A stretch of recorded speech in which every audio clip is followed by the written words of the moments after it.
धनंजय मुंडेंसह 10 जणांना सह आरोपी करा, अंजली दमानिया यांचा गंभीर आरोप करत मुख्यमंत्र्यांकडे मागणी.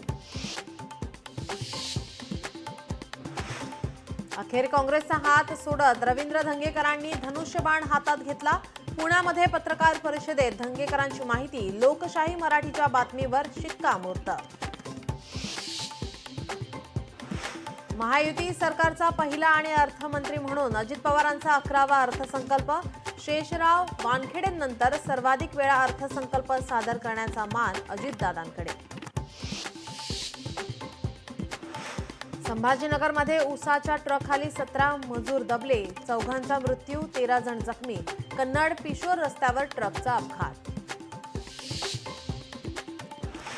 चंद्रपूरमध्ये काँग्रेस शहराध्यक्ष राजू रेड्डींच्या घरावर अज्ञातांचा गोळीबार.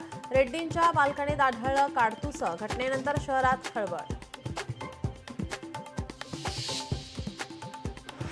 ठाण्यात 4407 इमारती धोकादायक स्थितीत. उपमुख्यमंत्री एकनाथ शिंदेंची विधानसभेत माहिती.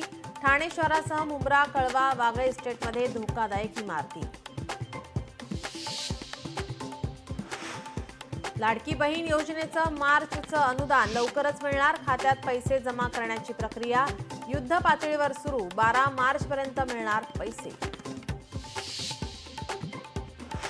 पुण्यात टोळक्याचा राडा. भारतीय टीम जिंकल्याच्या जल्लोषानंतर एका तरुणाला चाकू, बेल्ट आणि दगडाने मारहाण. भारत ठरला चॅम्पियन्स ऑफ चॅम्पियन्स. टीम इंडियाकडून न्यूझीलंडचा 4 विकेट्सने केला पराभव. चॅम्पियन्स ट्रॉफीवर कोरलं नाव.